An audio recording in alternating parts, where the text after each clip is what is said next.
ለጊዜ መጀመሪያው እግዚአብሔር ነው። ለእግዚአብሔር ግን መጀመሪያ የለውም። በዘመን የሚኖር ሰው በዘመን የማይኖር እግዚአብሔርን ሊያውቅ አይችልም። ሃይማኖታችን መገለጥ ወይስ አመክንዮ ነው?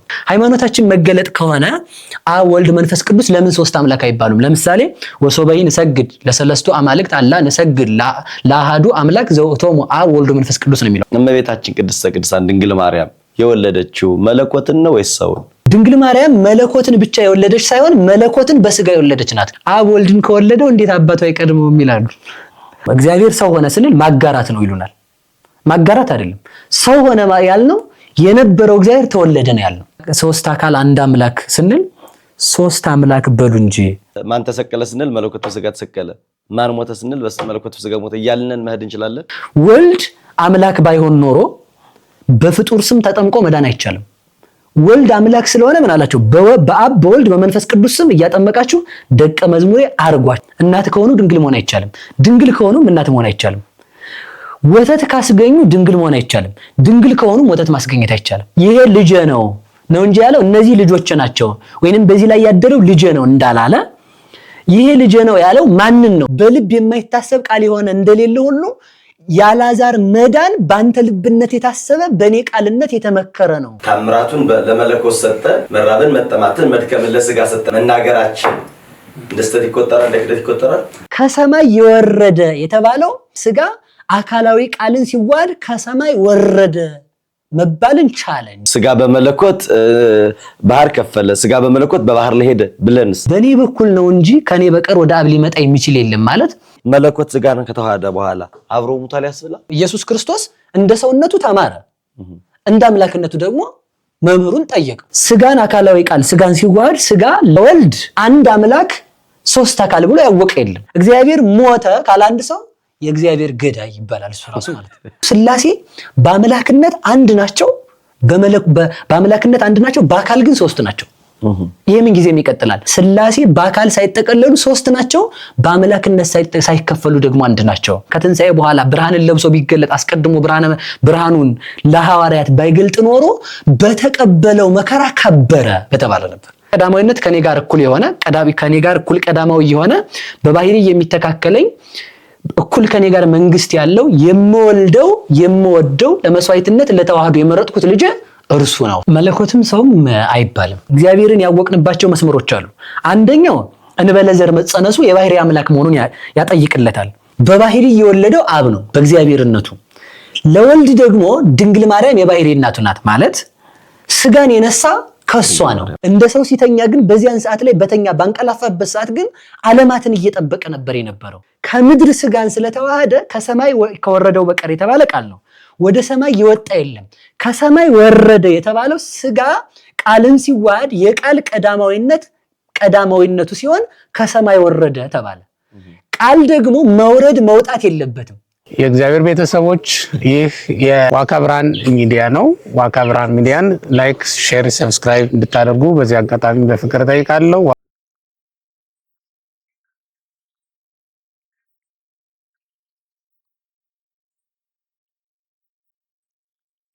በስመ አብ ወወልድ ወመንፈስ ቅዱስ አሐዱ አምላክ አሜን። ሰላም ተመልካቾቻችን እንዴት አላችሁ? ይህ ዋካ ብርሃን ሚዲያ ነው። ዛሬ እግዚአብሔር ፈቅዶ ገብረ ባኮስ በተሰኘ ልዩ መርሃ ግብራችን ሊቃውንተ ቤተክርስቲያንን እየተጋበዝነን ከእናንተ የሚመጡ ጥያቄዎችን መምህራነ ቤተክርስቲያንን እንጠይቃለን። ዕውቁ መምህራችን መጋቤ ብሉይ ሐዲስ መምህር ግሩም ወርቁ ከመካከላችን ናቸው። መምህራችን እንዴት አሉ? እግዚአብሔር ይመስገን። እንኳን ደህና መጡ። እንደ ለመገቢያ ይሄን ካልነን መምህራችን በተለይ በሶሻል ሚዲያ ብዙዎቻችሁ እንደምታውቋቸው ሚስጥረ ሥላሴ ላይ ነገረ ክርስቶስ ላይ ከህሊና በላይ ምጡቅ የሆነውን ቀረብ አድርገው እኛ በሚገባን መልክ የሚያስተምሩን በእውነት ትጉ መምህር ናቸው። ዛሬ ደግሞ እግዚአብሔር ፈቅዶ ያላቸውን ጊዜ የሰጠውን ከመካከላችን ተገኝተዋል። ስለዚህ ያልገባችሁን ጥያቄዎች በሐሳቡን በኮሜንት ላይ በመጻፍ ሁሉ ሐሳብ መቼም ይገባኛ አይባልም። በየደረጃችን በየልካችን ነው። ያልገባንን ደግሞ እየጠየቅነን እሳቸውንም ሌሎችን መምህራንም ስለምንጠይቅ ሐሳብ አስተያየታችሁን የሐሳብ መስጫው ላይ ያስቀምጡ። የኔታ ወደ መጀመሪያው ጥያቄ ልለፍ። ሃይማኖታችን መገለጥ ወይስ አመክንዮ ነው? እግዚአብሔር ይስጥል። ሃይማኖታችን መገለጥ ነው አመክንዮ ነው የሚል ጥያቄ ነው። በጣም ጥሩ ነው። መገለጥ አመክንዮ ሁለት ነገር ነው ያለው። መገለጥ ነው ከዛ ግን አመክንዮ ነው። ቁሳዊ ለሆነ ሰው ሃይማኖታችንን በአመክንዮ እናስረዳለን። ቁሳዊ ለሆነ ሰው ያ ማለት ምን ማለት ነው? ሃይማኖታችን መገለጥ ነው። ሃይማኖት የምንለው ሃይማኖት ማለት የአብ የወልድ የመንፈስ ቅዱስ ህልውና ወይንም መኖር ነው። ሃይማኖት ማለት የአብ የወልድ የመንፈስ ቅዱስ መኖር ከሆነ ሃይማኖት አመክንዮ ብቻ ነው ካል ሃይማኖት ቁስ ሊሆን ነው ማለት ነው። ስለዚህ ሃይማኖት ያለ የነበረ የሚኖር ነው ማለት ሃይማኖት የምንለው እግዚአብሔርን አይደል? እግዚአብሔር ያለ የነበረ የሚኖር ነው። እንደዚያ ከሆነ ሃይማኖት አብ ለምሳሌ ሃይማኖት እንተ ማህባብ ተፈጥረት ሀበ ወልድ ትበጽሕ ሀበ መንፈስ ቅዱስ ትትፌጸም ይላል ቅዱስ ያሬድ። ቅዱስ ቄርሎስም ተናግረውታል። ሃይማኖት በአብ ትጀመራለች። ሃይማኖት እንተ ማህባብ ከአብ ተፈጠረች ነው የሚለው ቃል ለቃል። ወደ ወልድ ሀበ አብ ተፈጥረት ሀበ ወልድ ትበጽሕ ወደ ወልድ ትደርሳለች በመንፈስ ቅዱስ ትፈጸማለች ይላል። ምን ማለቱ ነው? ሃይማኖት አብን ወላዲ በማለት ትጀመራለች፣ ወልድን ተወላዲ ወደ ማለት ትቀጥላለች፣ መንፈስ ቅዱስን ሰራጺ በማለት ትፈጸማለች። ለዚህ ነው ጌታ በወንጌል ሲያስተምረን በኔ በኩል ነው እንጂ እኔ በር ነኝ፣ በኔ በኩል እንጂ ወአልቦ ዘይመጽእ ሀበ አብ ዘእንበለ እንተ ኀቤ፣ በኔ በኩል ነው እንጂ ከኔ በቀር ወደ አብ ሊመጣ የሚችል ማንም የለም ይላል። ይሄ ማለት ብዙዎቹ ያው ትርጉም ተሳስተው እየተነገሩ ነው ያሉት አሁን ላይ። ያ ማለት ምን ማለት ነው? በኔ በኩል ነው እንጂ ከኔ በቀር ወደ አብ ሊመጣ የሚችል የለም ማለት ሃይማኖት እኔን የአብ ልጅ በማለት ትጀመራለች። እኔ ልጅ ብሎ ሲያምን ወደ አብ ትደርሳለች። በኔ በኩል ነው ወደ አብ የሚመጣው ማለት አብን ወላዲ ብሎ ያምናል፣ መንፈስ ቅዱስን ደግሞ የባህሪ ሕይወቴ ብሎ ያምናል የሚል ትርጉም ነው ያለው ሃይማኖት። ስለዚህ ወደ አብ ከኔ በቀር ሊመጣ የሚችል የለም በኔ በኩል ካልሆነ ማለት እኔን ልጅ ካላለ አባቴን አባቱ ብሎ የሚያምን የለም። እኔን ልጅ ካላለ ደግሞ መንፈስ ቅዱስን የባህሪ ሕይወቱ ነው ብሎ የሚያምን የለም ማለት ነው። ስለዚህ ሃይማኖት መገለጥ ነው ስንል ልብ ብለን እናያዘው። አሁንም በዘመን የሚኖር ሰው በዘመን የማይኖር እግዚአብሔርን ሊያውቅ አይችልም። አሁን ለምሳሌ በአጭር ቃል አንድን ሰው አንድ ቤት ውስጥ ወይንም አንድ ጀሪካን ውስጥ ብንቆልፈው ውጭ ላይ አሁን በቃ ባጭሩ እኛ እዚህ ቤት ውስጥ ነን። ባህር ዳር አሁን ምን እየተሰራ እንደሆነ አናውቅም። አዲስ አበባ ምን እየተሰራ እንደሆነ አናውቅም። ምናልባት ቴክኖሎጂ ተጠቅሜ ላይ ይችላል ኮኔክሽን እንትን አጠፋለሁ፣ ኔትወርክ እናጠፋለሁ። ስለዚህ ማወቅ አይችልም። በአጭር ቃል ምንድነው ታዲያ ለማለት የፈለኩት በዘመን የሚኖር ሰው ያለ ዘመን የሚኖር እግዚአብሔርን እግዚአብሔር ራሱን ካልገለጠ በቀር ማወቅ አይችልም። ሃይማኖት መገለጥ ነው የምንለው እሱ ነው። በጊዜ የሚኖር እግዚአብሔር ያለ ጊዜ የሚኖር እግዚአብሔርን ማወቅ አይችልም። በጊዜ የሚኖር ሰው ያለ ጊዜ ይኖራል። ጊዜ ራሱ የጀመረው ከእግዚአብሔር ጊዜ ራሱ መነሻ አለው። ጊዜ ራሱ የዚህ ዓለም መድረሻ አለው። ከማያልቅ ዘመን የሚያልቅ ዘመን፣ ከማያልቅ ቀን የሚያልቅ ቀን፣ ከሚያልቅ ቀን ወደማያልቅ ቀን ነው የምንገባው። ያ ማለት ከማያልቅ ዘመኑ የሚያልቅ ዘመን፣ ከሚያልቅ ዘመን ወደማያልቅ ዘመን ነው የምንሸጋገረው። የማያልቅ ዘመን አዝማነ ሥላሴ ነው። ከማያልቅ ዘመኑ የሚያልቅ ዘመን አመጣልን። ይኸው ዓለም እግዚአብሔር ያሳልፋታል፣ እለፊ ሲላት ታልፋለች። ስለዚህ ይሄ መጣ። በአጭር ቃል በጊዜ የሚኖር ሰው በጊዜ የማይኖር እግዚአብሔርን ሊያውቅ አይችልም። ስለማይችል ማን ራሱን መግለጥ አለበት? እግዚአብሔር። ለዚህ ነው ሙሴ በመጀመሪያ ዘፍጥረት 1:1 ላይ በመጀመሪያ እግዚአብሔር ሰማይና ምድርን ፈጠረ ብሎ ይናገራል። በመጀመሪያ እግዚአብሔር ፈጠረ ብሎ ተናገረ እንጂ በመጀመሪያ እግዚአብሔር ኖረ ብሎ አልተናገረም። ለምን ከተባለ ጊዜ ያለው ለጊዜ መጀመሪያው እግዚአብሔር ነው። ለእግዚአብሔር ግን መጀመሪያ የለውም። እግዚአብሔር መጀመሪያ የሌለው መጀመሪያ ነው፣ መድረሻ የሌለው መድረሻ ነው። እግዚአብሔር መነሻ የሌለው መነሻ ነው፣ መድረሻ የሌለው መድረሻ ነው። እግዚአብሔር መጨረሻ የሌለው መጨረሻ ነው፣ መነሻ የሌለው መነሻ ነው። ስለዚህ ምን ማለት ነው? ወደ ነገሬ ሲመልሰው ሙሴ በስራው ነው የጀመረው። በስራው የጀመረበትን ምክንያት እግዚአብሔርን በፍጥረቱ ለማወቅ። ለምሳሌ መጽሐፍ ካለ ጸሐፊ አለ፣ ህንፃ ካለ ሐናጺ አለ። ለምሳሌ ስራ ካለ ተሰሪ አለ። ያ ሰሪ አካል እግዚአብሔር መኖርን በመጀመሪያ እግዚአብሔር አለን። እሺ ምን አደረገስ ነው? ሰማይና ምድርን ፈጠረ። እሺ በመጀመሪያ እግዚአብሔር ስንለው የት ነበር ስንለው አይመልስልንም። ነበራ በመጀመሪያ የነበረው እግዚአብሔር ነው ሰማይና ምድርን የፈጠረው።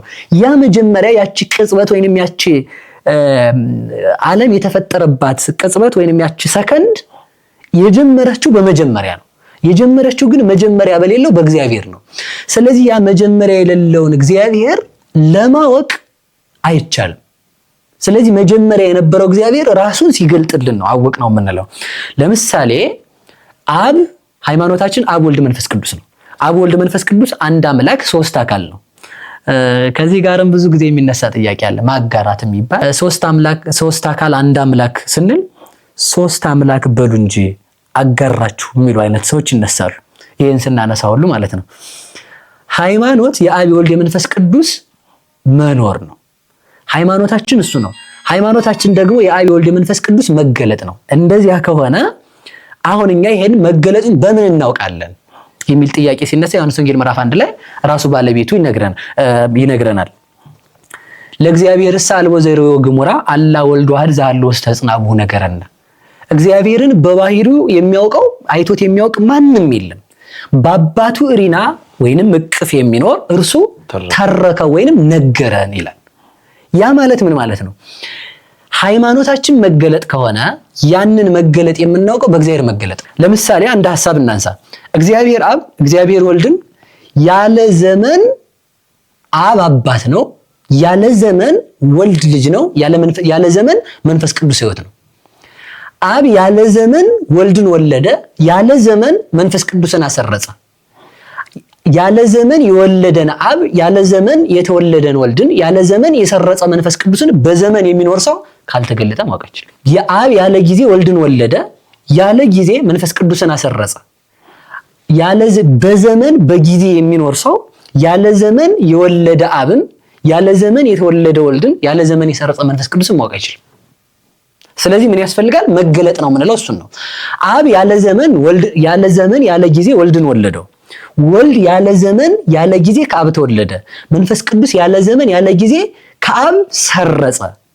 አብ ያለ ዘመን ወልድን ከወለደ አይቀድመውም ወይ የሚል በዘመን የተወሰነ ሰው መጠየቅ አይችልም። ለምን? ያለ ዘመን የኖረ እግዚአብሔር ያለ ዘመን የሰራውን የምናውቀው እሱ በነገረ ልክ ስለሆነ።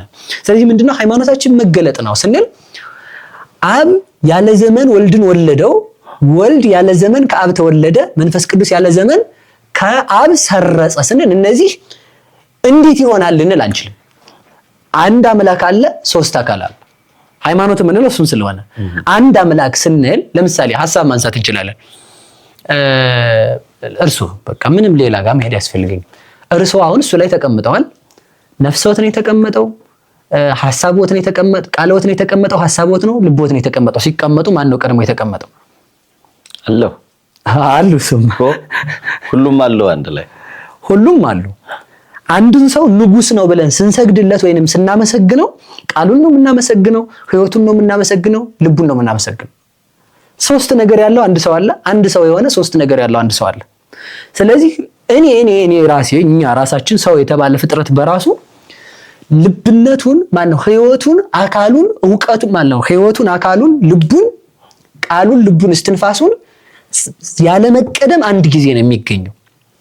ቃል ልብ እስትንፋስ አንድ ሰው ስላለው ሶስት ሰው አይባልም። አንድም ሰው ስለሆነ ደግሞ በሶስት ነገር ስላለው ደግሞ በአንድነት አይጠቀለልም። ያለ መጠቅለል አንድ ነው፣ ያለ መጠቅለል ሶስት ነው አንድ ሰው።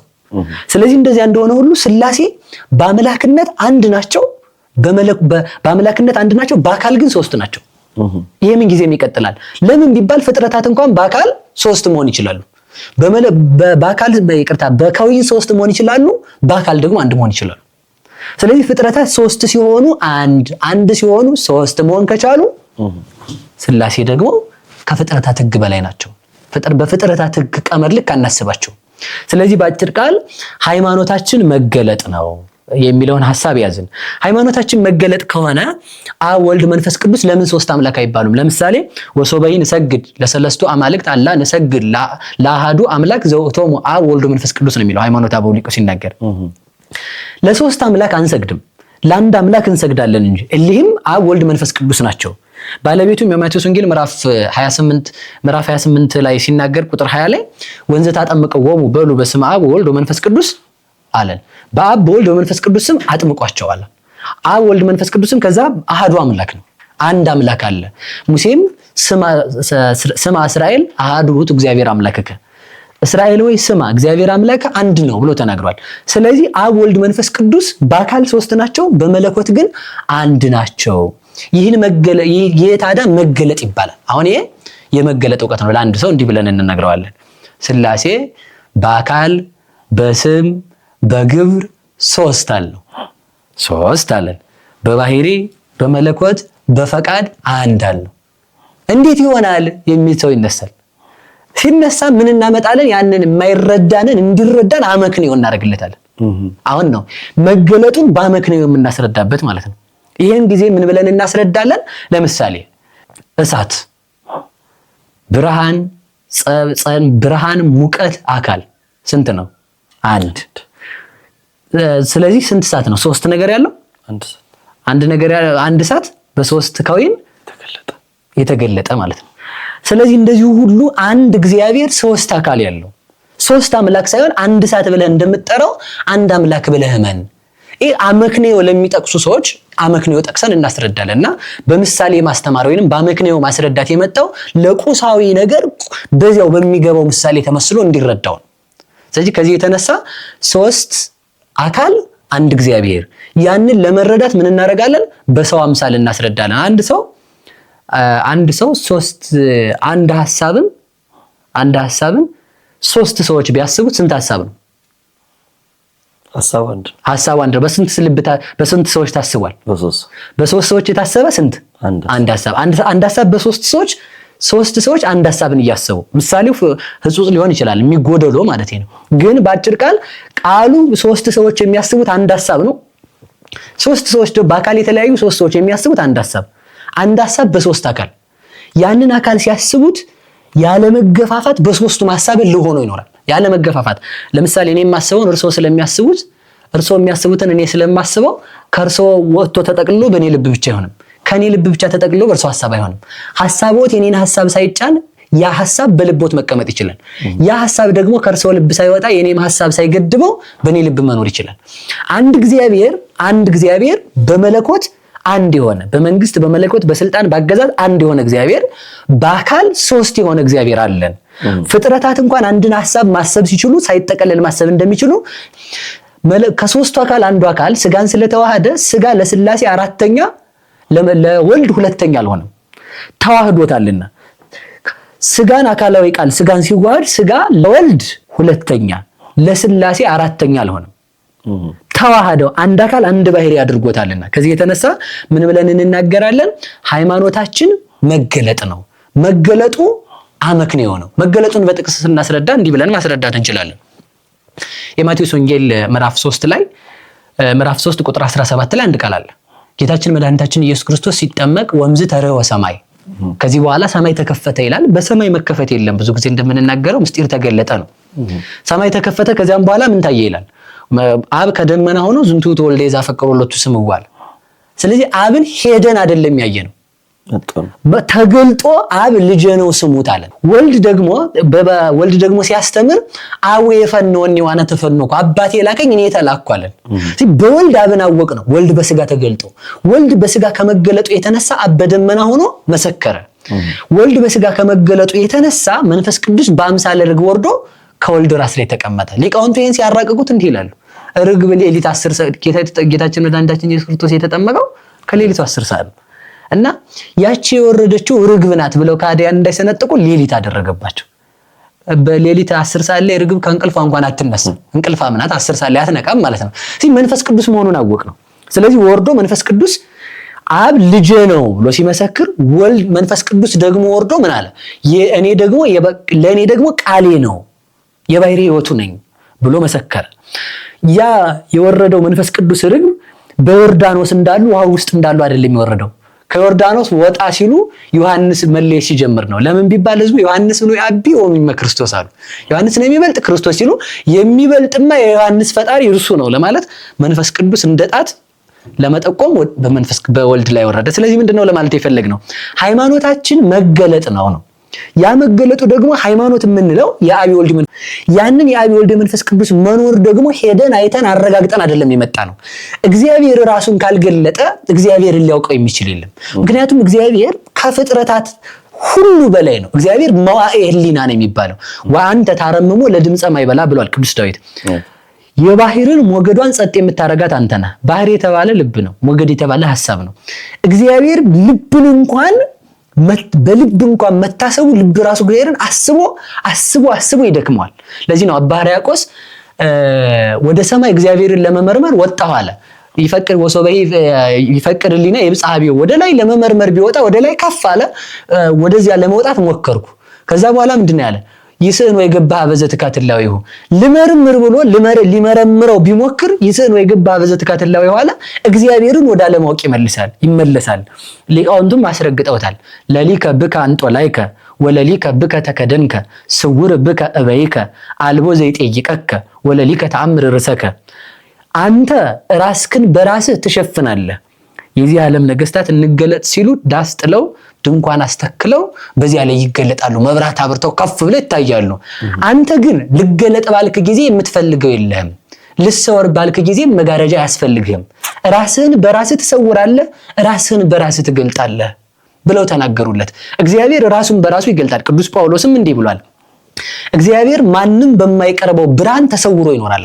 ማንም በማይቀርበው። ስለዚህ እግዚአብሔርን የሚቀርበው የሚያየው ከሌለ ሃይማኖት ማለት እግዚአብሔር ራሱ የገለጠው መንገድ ነው።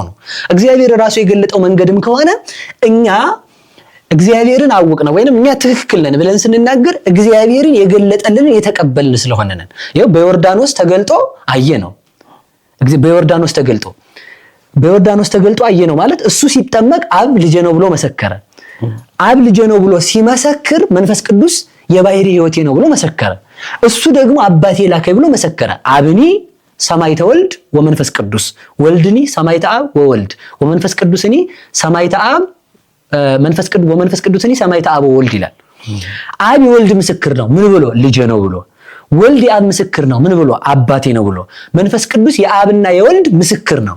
አንደኛ የባህሪ ሕይወቱን በመጠቆም፣ ሁለተኛ ለሐዋርያት ለሊቃውንት ምስጢር በመግለጥ ምስክር ነው። ስለዚህ እርስ በርሳቸው ይመሰካከራሉ ማለት ይሄ እንደዚያ ነው ብሎ መግለጥ ሳይሆን ወልድን ያወቅነው አብ ሲገለጥ እንደሆነ፣ ወልድን ያወቅነው አብ በደመና ሲመሰክር እንደሆነ፣ መንፈስ ቅዱስን ያወቅነው በአምሳለ ርግብ ሲወርድ የወልድ የባህሪ ሕይወቱን መሆኑን አወቅን። ለዚህ ደግሞ ማስረጃችን ደግሞ ልብ ብለን እንስማ። በምስጢረ ሥላሴን ያወቅነው በምስጢረ ሥጋዌ ነው። በምስጢረ ሥጋዌ ነው። ያ ማለት ከምስጢረ ሥላሴ ምስጢረ ሥጋዌ ይቀድማል ማለት ሳይሆን ያንን የተሰወረውን እግዚአብሔርን ያወቅነው ክርስቶስ ሰው ሲሆን ነው። አልቦሂ መኑ እምያይመሮሙ ለስሉስ ቅዱስ ዘእንበለ እምድረ ተሰገወ ወልድ ዋህድም ቅድስትሙ። አብን ወልድ በስጋ ሰው ሳይሆን ያወቀው የለም። አንድ አምላክ ሶስት አካል ብሎ ያወቀው የለም። አንድ አምላክ መሆኑን ያወቅነው ሶስት አካል መሆኑን ያወቅነው በወልድ ነው። በዮሐንስ ወንጌል ምዕራፍ 4 ላይ ሳምራዊቷ ሴት አለች።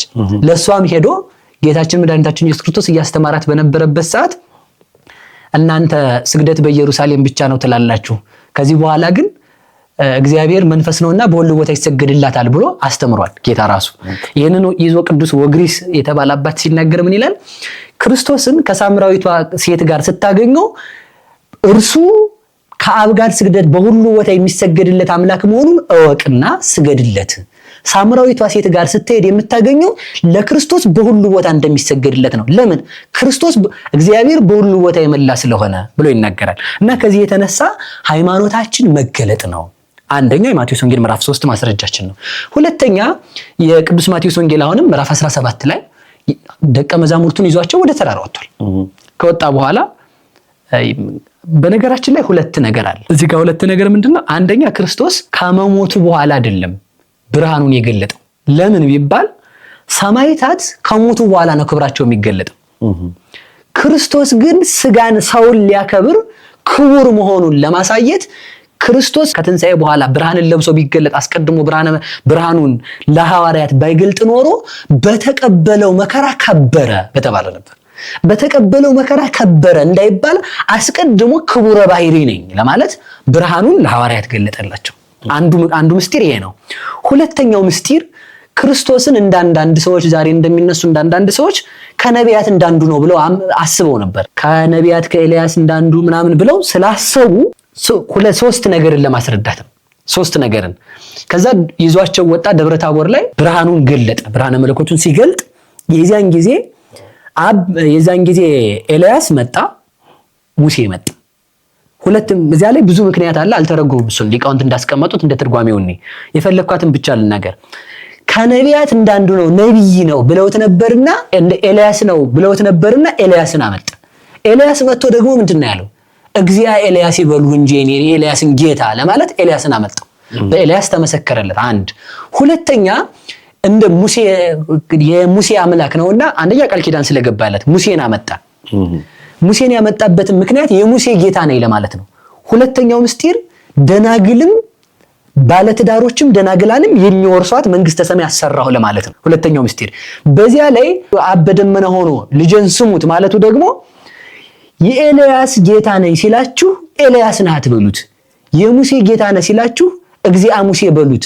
እሱ ከነቢያት እንዳንዱ ወይንም ከኤልያስ እንዳንዱ ሳይሆን የኔ ልጅ ነው ለማለት ዝንቱ ውእቱ ወልደ ዘአፈቅር ወሎቱ ስምዖ በባህሪ ቀዳማዊነት ከኔ ጋር እኩል የሆነ ከኔ ጋር እኩል ቀዳማዊ የሆነ በባህሪ የሚተካከለኝ እኩል ከኔ ጋር መንግስት ያለው የምወደው ለመስዋዕትነት ለተዋህዶ የመረጥኩት ልጅ እርሱ ነው ስሙት ለማለት አብ በደመና ተገለጠ። ስለዚህ እምነታችን ምንድነው ነው እያስረዳን ያለ ነው። ሃይማኖታችን መገለጥ ነው የሚለው ነው እያየን የመጣ ነው። ሌላ ሶስተኛ ሃይማኖታችን መገለጥ መሆኑን የምናውቀው ጥምቀታችን ራሱ የሚፈጸመው ቅድም የጠቀስኩት የማቴዎስ ወንጌል ምዕራፍ 28 ላይ ያለው ስታጠምቋቸው በአብ በወልድ በመንፈስ ቅዱስ እያጠመቃችሁ ደቀ መዝሙር ያርጓቸዋል። ወልድ አምላክ ባይሆን ኖሮ በፍጡር ስም ተጠምቆ መዳን አይቻልም። ወልድ አምላክ ስለሆነ ምን አላቸው? በአብ በወልድ በመንፈስ ቅዱስ ስም እያጠመቃችሁ ደቀ መዝሙሬ አርጓቸው ብሎ ክርስቶስ አምላክነቱን ገለጠ። ስለዚህ ይሄ ላልተረዳው ሰው ምሳሌ ተጠቅመን እናስረዳለን። ለምሳሌ አሁን ሁሉም ሰው የሚያውቀው አንድ ምሳሌ አለ። ብቻ ለአሁኑ ብቻ እንጠቀመው። እኔ ብዙ ቦታ ላይ ተጠቅሜው ስለሆነ ተመልካቾች እንዳይሰለቹ እፈራለሁና ምንድነው ቅዱስ አባ ሕርያቆስ የመሰለውን እናገር። አብ ፀሐይ፣ ወልድ ፀሐይ፣ መንፈስ ቅዱስ ፀሐይ፣ አሐዱ ፀሐይ ጽድቅ ዘበጸዳለ ብርሃኑ ሰሰለ ጽልመት። አብ ፀሐይ ነው፣ ወልድም ፀሐይ ነው፣ መንፈስ ቅዱስም ፀሐይ ነው። አንድ የእውነት ፀሐይ ነው፣ በብርሃኑ ጨለማን ያራቀ ፀሐይ ነው አለ። ይሄ አመክንዮ ለሚረዱ ሰዎች ምስጢረ ሥላሴን በዚህ እናስረዳቸዋለን። ስንት ፀሐይ ይወጣል? ስንት ነገር ያላት ፀሐይ። ለምሳሌ ጥያቄም እንጠይቅ፣ አብ ወልድን ከወለደው እንዴት አባቱ አይቀድመውም ይላሉ። ይሄ በጣም የሚያስቅ ሁሉ ነገር ነው። እንዴት አባቱ የማይቀድመው ልጅ ሊኖር ይችላል? እስኪ ለምሳሌ ፀሐይ ሶስት ነገር አላት። ከክበቡ ከሙቀቱ ከአካሉ ማን ቀደመ ይባል መልስ የለም። ፀሐይ የምትባለው ሙቀት ያላት ክበብ ያላት ብርሃን ያላት ናት።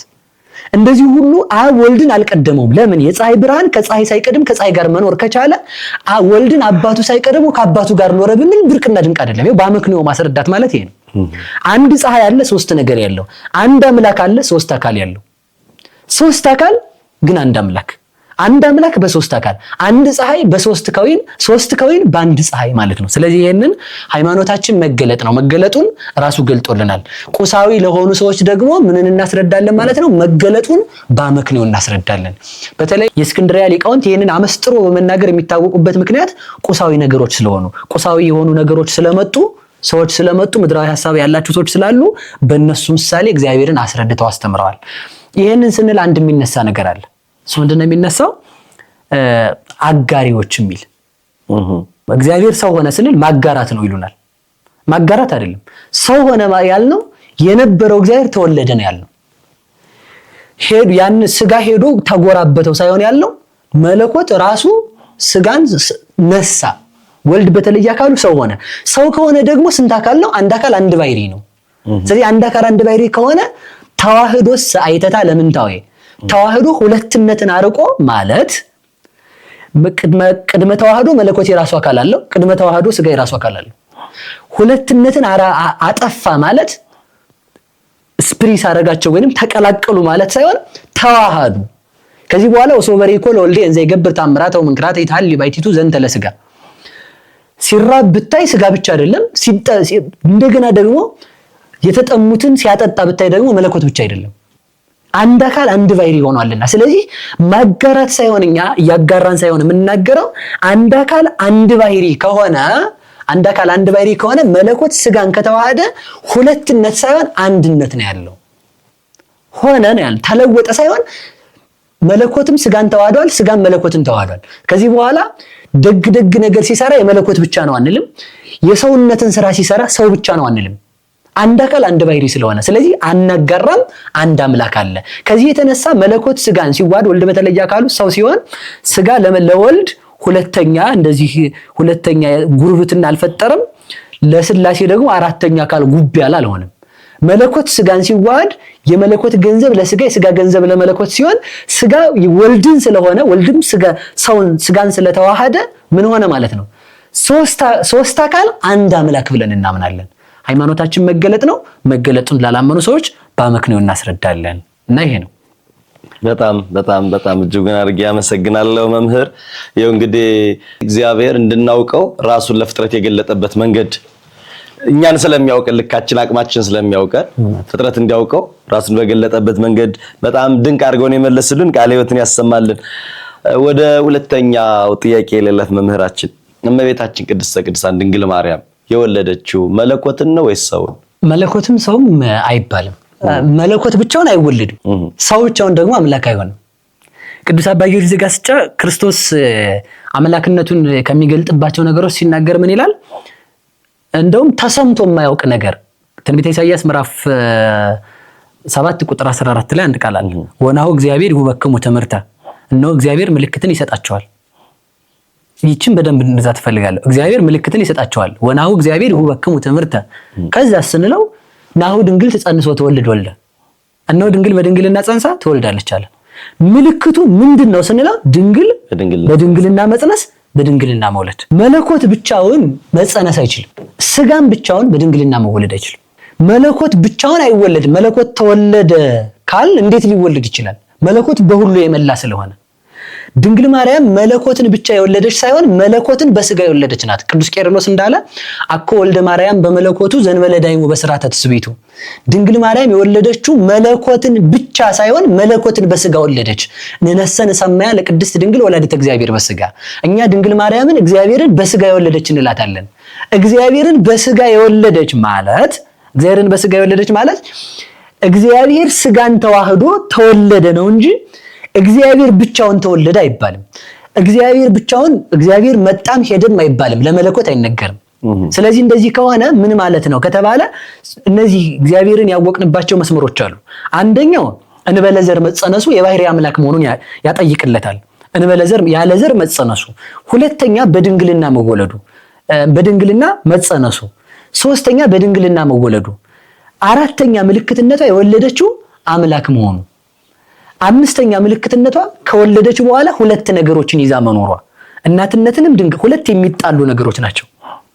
እግዚአብሔር አምላክም ሰውም እንደሆነ የምንረዳበት የማይቻለው በእግዚአብሔር እንደሚቻል ያየነው ድንግል ማርያምን አስችሏት የማይቻለውን ችላ ማየታችን ነው። እሱ የማይቻለው ምንድነው? እናት ከሆኑ ድንግል መሆን አይቻልም። ድንግል ከሆኑ እናት መሆን አይቻልም። ወተት ካስገኙ ድንግል መሆን አይቻልም። ድንግል ከሆኑ ወተት ማስገኘት አይቻልም። ያለ ዘር መጽነስም አይቻልም። ከጸነሱም በድንግልና መውለድ አይቻልም። ስለዚህ ምንድነው? ድንግልም ስትሆን እናት እንደሆነች፣ እናትም ስትሆን ድንግል እንደሆነች፣ አምላክም ሲሆን ሰውም እንደሆነ፣ ሰውም መሆኑን አምላክም መሆኑን በዚህ እንረዳለን። ስለዚህ ከዚህ የተነሳ ሰውም ብቻ ነው ወይ የወለደችው የሚል ጥያቄ የዛሬ ጥያቄ አይደለም። ለመናፍቃኑ ሊቃውንት መልስ የሰጡበት ነው። ቅዱስ አባ ጊዮርጊስ ዘጋስጫ ሲናገር እንዲህ ይላል። ድንግል ማርያም የወለደችው መለኮትን ነው ስጋን ነው ብሎ ይጠይቃል። መለኮትን ነው የሚል ጥያቄ ከተነሳ ምን ብሎ ይሞግታል? እዚያው ላይ ማቴዎስ ወንጌል ምዕራፍ 3 ላይ አሁን የጠቀስነውን ዝንቱ ትወልደ ዘአፈቅሮ ሎቱ ስምዖ፣ የምወደው የማፈቅረው ልጅ ይህ ነው አለ። እሺ ስጋ የአብ ልጅ ነው አይደለም? ማርያም እናታችን ቅድስት ድንግል ማርያም 5500 ዘመን ቀድሟት የተወለደች ናት። አብ ደግሞ ዓለምን የፈጠረ ከዓለም በፊት የነበረ ነው። አሁን መጥቶ እያለን ያለው የምወደው የማፈቅረው ልጅ ይህ ነው ያለን። ይሄ ነው ሲል አንድነትን ነው የሚያስረዳው። እነዚህ ናቸው አላለም። ወይንም በዚህ ላይ ያደረው ነው አላለም። ወይንም በዚህ ላይ በጸጋ እንትን ያረኩ አምላክ የሆነው ነው ልጅ ያረኩት ነው አላለም። የምወደው የማፈቅረው ልጅ ይሄ ነው ካለ ምን ማለት ነው? እነዚህ ናቸው ቢል የማርያም ልጅና የኔ ልጅ ማለት ይችል ነበር። ይሄ ነው ካለ ስጋን አዋህዶ ነው የተናገረው። መለኮት ስጋን ሲዋሃድ፣ አካላዊ ቃል ስጋን ሲዋሃድ ስጋ የአብ ልጅ ለመሆን በቅቷል። ያ ማለት ምን ማለት ነው ሲባል የቃል ስጋ ቃል አብ ወቃለ መንፈስ ቅዱስ ነው። ቅዱስ ዳዊትም ብሏል አንተ ወልደ ወአነ ዮም ወለድኩከ፣ አንተ ልጅ ነህ ዛሬ ወለድኩህ ማለት ምን ማለት ነው? አንተ ልጅ ነህ የተባለው ዛሬ ወለድኩህ የተባለው ጊዜ ተዋህዶ ነው። ጊዜ ተዋህዶ ላይ ዛሬ ወለድኩህ የተባለው በስጋ ርስት ነው ባጭሩ። ድንግል ማርያም አካላዊ ቃል ከድንግል ማርያም ማይፀን ሲጸነስ ቀዳማዊ ቃልን ሆኗል። ስጋ የቀዳማዊ ቃል ገንዘቡ ስለሆነ ቀዳማዊ ነው ብለን እንናገርለታለን። የስጋን ዳህራዊነት ቆጥረን ለመለኮት ደግሞ እንቆጥርለታል። 30 ዓመት ሆነው ዘመን የማይቆጠርለት ዘመን ተቆጠረለት። መለኮት ዘመን የሚቆጠርለት ስጋ ዘመን የማይቆጠርለትን ቃል ሆነ። የማይራበው ስጋ የሚራብ ስጋን ገንዘብ ሲያደርግ የሚራብ ስጋ ደግሞ የማይራብ ቃልን ገንዘብ አደረገ። ወልድ ኢየሱስ ክርስቶስን ብቻውን መለኮት ብቻውን ስጋ ልለው አይገባኝም። ኢየሱስ ባልኩ ጊዜ ስግው ቃል ከሁለት አካል አንድ አካል ከሁለት ባሕሪ አንድ ባሕሪ ሆነ ብዬ እናገራለሁ እንዳለ። ስለዚህ ምንድነው ራሱ ከመጽሐፍ ቅዱስ የሚነግረን የሚያስተምረን ይሄን ነው። ይሄ ልጄ ነው እንጂ ያለው እነዚህ ልጆች ናቸው ወይንም በዚህ ላይ ያደረው ልጄ ነው እንዳላለ ይሄ ልጄ ነው ያለው ማንን ነው ብለን ስንል ስግው ቃልን ነው። ስግው ቃልን ካለ ደግሞ መለኮትን ለይቶ አልተናገረም፣ ስጋን ለይቶ አልተናገረም። ስለዚህ መለኮት በማይፀነ ማርያም ከስጋ ጋር ሲዋሃድ አንድ አካል አንድ ባሕሪ ስለሆነ ድንግል ማርያም የወለደችው ማንን ነው ከተባለ ስግው ቃል ኢየሱስ ክርስቶስን ነው። ኢየሱስ ክርስቶስ ማለትም ከሁለት አካል አንድ አካል ማለት ነው። ከሁለት አካል አንድ አካል ማለትም ሩቅ አካል ማለት ቀዳማዊ ቃልንና ከሷ የተነሳ ስጋን ነው የወለደችው ማለት መለኮትና ስጋን ሳይሆን መለኮት ስጋን ተዋህዶ በተዋህዶ አንድ አካል አንድ ባሕሪ ሆኖ ተወልዷል። ከዛ የተነሳ ምን ይላል? እሱም አባቴ እያለ እየተናገረ ያለው ወልድ ነው። አባቴ እያለ የምንሰማው እሱ ነው። አባቴ ላከኝ እኔን ብታውቁ ኖሮ እኔን ባልሰቀላችሁ ነበር እያለ ተናግሯል። ያ ማለቱ ምን ማለቱ ነው? አባቴ እያለ የሚጠራው ስጋ ነው። ማንን? አብን። እንግዲህ ልብ ብለን እንስማ። አብ ለወልድ የባሕሪ አባቱ ነው። የባሕሪ አባቱ ነው ማለት በባሕሪ የወለደው አብ ነው በእግዚአብሔርነቱ። ለወልድ ደግሞ ድንግል ማርያም የባሕሪ እናቱ ናት ማለት ስጋን የነሳ ከሷ ነው። የስጋ ባሕሪ የተነሳ ከሷ ከሆነ የስጋ ባሕሪ ከመቤታችን ከነሳ የባሕሪ እናቱ በምን? በስጋ ወለደችው። በስጋ የባሕሪ እናቱ ናት ማለት መለኮት ስጋን ተዋህዶ ከሷ ተወለደ ማለታችን ነው። አብ ለወልድ የባሕሪ አባቱ እንደሆነ ድንግል ማርያም የባሕሪ እናቱ እንደሆነች ድንግል ማርያም አብ ለወልድ የባሕሪ አባቱ ሲሆን በጸጋ የኛ አባታችን እንደሆነ ወልድ ደግሞ ለድንግል ማርያም የባሕሪ ልጇ ሲሆን ድንግል ማርያም ደግሞ ለወልድ የባሕሪ እናቱ ስትሆን ድንግል ማርያም ደግሞ ለኛ በጸጋ እናታችን ናት። ምንለው ከዚህ የተነሳ ነው። ድንግል ማርያም በጸጋ እናታችን ናት። አብ በጸጋ አባታችን ነው። ለወልድ የባሕሪ አባቱ ነው፣ ለኛ የጸጋ አባታችን ነው። ለወልድ የባሕሪ እናቱ ናት፣ ለኛ የጸጋ እናታችን ናት። ከዚህ የተነሳ በዚህ የወለደችው ማንን ነው ከተባለ እንደው ነገረ ተዋህዶ ምንም ስንተነትን ቀጣይ ላይ ይዘነው የምንመጣ ስለሆነ ስለዚህ ባጭሩ ምን ለማለት ነው የፈለኩት ማንን ነው የወለደችው ከተባለ ከሁለት አካል አንድ አካል ከሁለት ባሕሪ አንድ ባሕሪ ስግው ቃል ኢየሱስ ክርስቶስ ነው።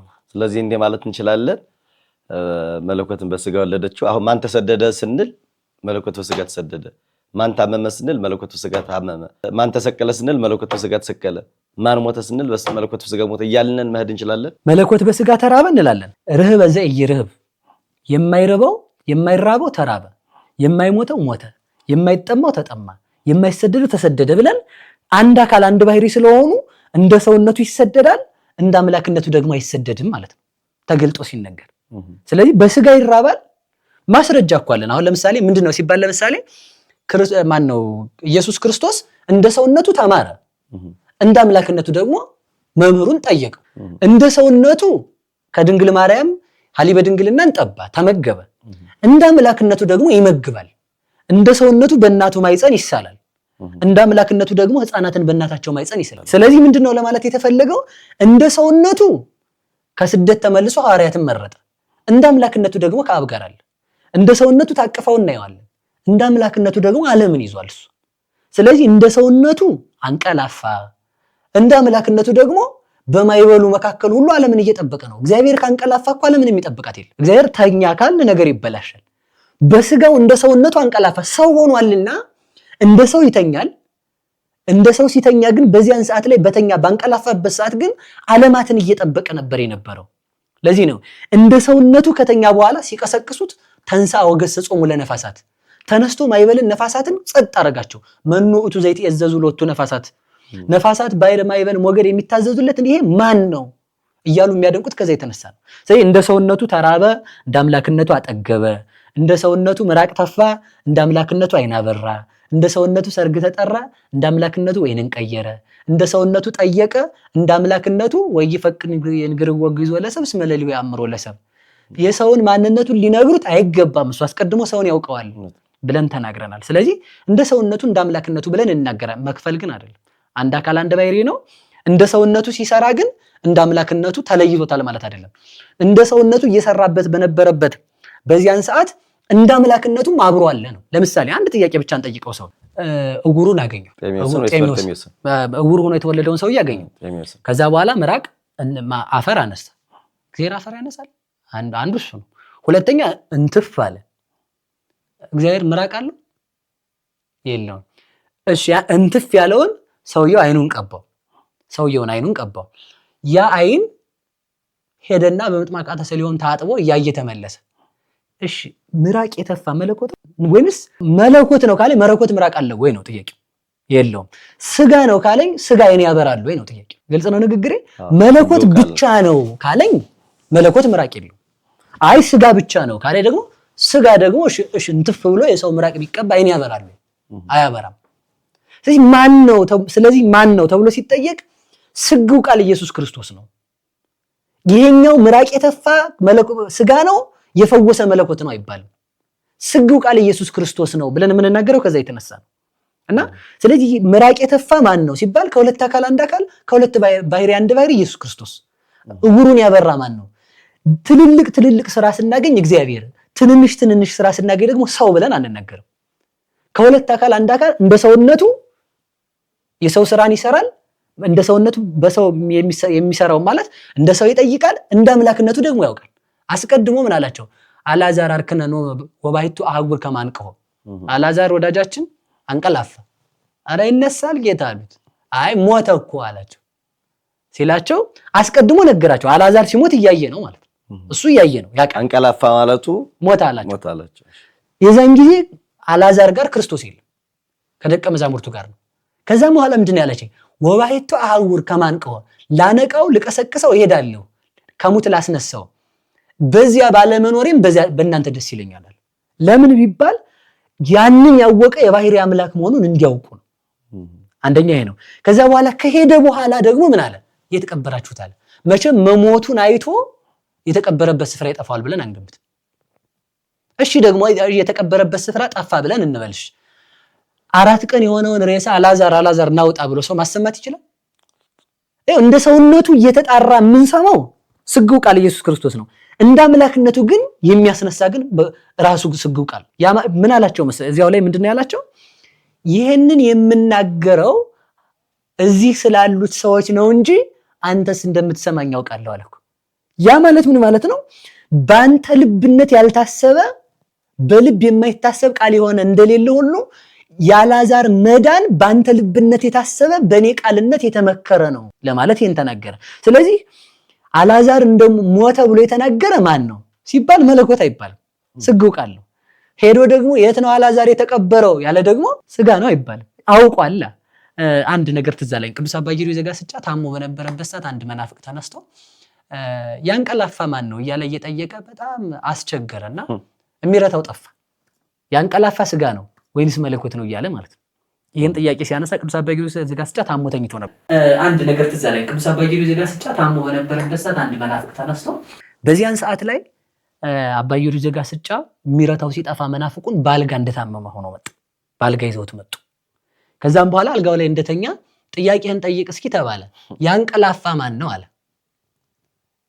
ካንቀላፋ አምላክ አይደለም ሊል ነው የፈለገው እሱ። ያንቀላፋ ማን ነው? ተቀስቅሶ ማይበል የገሰጸ ማን ነው ሲል፣ እሺ በመጠየቅ ከሆነ ደግሞ አላመጣን ነው አልዓዛርን የተቀበራችሁት ብሏልና ኢየሱስ ክርስቶስ አምላክ አይደለም ማለት። እንደዚያ ከሆነ አሉት። አባ ጊዮርጊስ በአንድ ጥቅስ ብቻ ነው የረታው፣ ለያውም ታሞ እንደተኛ ማለት ነው። እሱ ምንድነው ያለው? አዳም በገነት ዕፀ በለስን በልቶ በሳተ ጊዜ አዳም አይቴሃለከ፣ አዳም ወዴት አለ እያለ እየጠየቀ የመጣው ማን ነው የሚል ጥያቄ ጠየቀው። እንደዛ ስላለ እግዚአብሔር አያውቅም ማለት ነው ሲለው በዚህ ተረቷል ሰው። ስለዚህ ምንድነው ለማለት የፈለኩት? በገነት እግዚአብሔር አዳም በሳተ ጊዜ ገነትን እያንኮሻኮሸ መጣ እኮ ነው የሚለው። በጣም የሚገርመው እሱ ነው። እግዚአብሔር መሬት ላይ እየረገጠ አይሄድም። ለዚህ ነው ሊቁም ሲናገር ኦ አይጋር ላንሶ ሰው ውስጥ ገነት እፎ ተቀናዋ በቅና ተመስቀል ያለው። በገነት የተመላለሱ እግሮች በመልዕልተ መስቀል ተሰቀሏል። በገነት የተመላለሰ ኢየሱስ ክርስቶስ አለ ወይ ነው ጥያቄው እኮ። አለ እንዴ? የለም። በዚያን ጊዜ እንደ አምላክነቱ በገነት ለአዳም ቃል ኪዳን የገባው ወይንም አዳምን ሲጠይቅ የነበረው ማን ነው ማለት ነው? ወልድ ኢየሱስ ክርስቶስ፣ አብ ወልድ መንፈስ ቅዱስ ናቸው። ስለዚህ ምን ለማለት ነው? በገነት እያንኮሻኮሸ መጣ አለ። እንደ እግር ማለት ነው። እየረገጠ ቅጠሉን ኮሽ እያደረገው መጣን ያልኖርኩም እንግዲህ አለ። ብቻ እንደዛ እያንኮሻኮሸ ነው የመጣው አይደል? ከዛ በኋላ መጥቶ ምንድን የት ነው ያለህ አለው።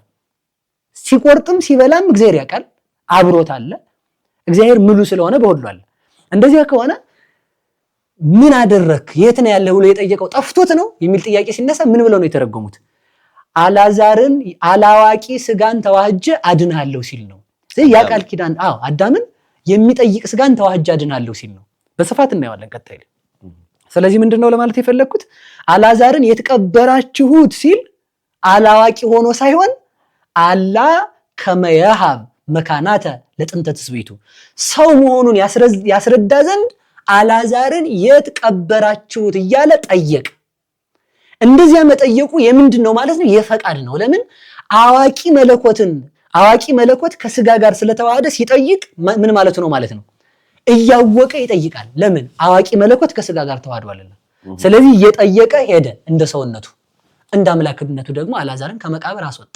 ለዚህ ነው እንትና አይባልም፣ ይቅርታ፣ ቅዱስ ወግሪስ ሲናገር ከሙታን መነሳት ከፈለገ እንደ አልዓዛር ክርስቶስን በመቃብር ጠብቀው ይላል።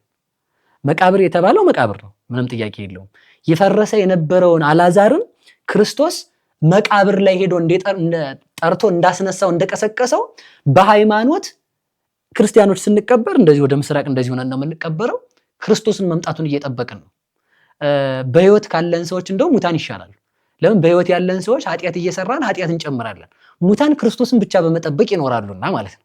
እና ከዛ የተነሳ ክርስቶስን እንደ አልዓዛር ሆነ ጠብቀው ይላል። ለምን ያለውን ሲናገር አልዓዛር ፈርሶ በስብሶ በመቃብር ክርስቶስን ይጠብቅ ነበር።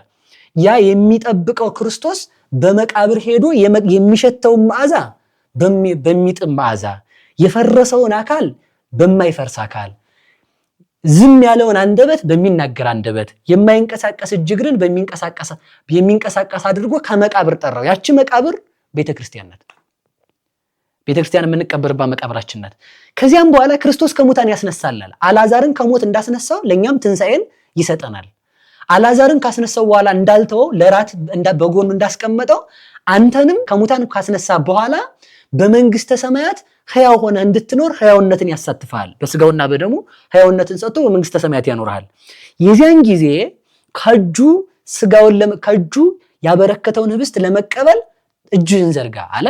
የክርስቶስን ስጋና ደም ተቀብለህ ጠብቀው ማለት የተቀበልከው በሕይወተ ስጋ ሳለ የተቀበልከው ስጋና ደም በመንግስተ ሰማያት ለዘላለም ሳያስርብህ ይኖራል ብሎ ይናገራል። ስለዚህ ባጭሩ የወለደችው ማንን ነው ከተባለ አምላክም ሰውም የሆነ ማለት ነው። በእውነት ቃለ ሕይወት ያሰማልን። እንደው እግር መንገድ ነው አጽንኦት ሰጠው እንዲሄዱ ሊፈልገኝ ነው። አሁን ሰው ስለሆነ ይሄን አደረገ፣ መለኮት ስለሆነ ይሄን አደረገ ብለን ታምራቱን ለመለኮት ሰጠ፣ መራብን፣ መጠማትን፣ መድከምን ለስጋ ሰጠ መናገራችን እንደ ስህተት ይቆጠራል? እንደ ክደት ይቆጠራል? በስጋው ስንል ርስትን ነው የሚገልጥልን።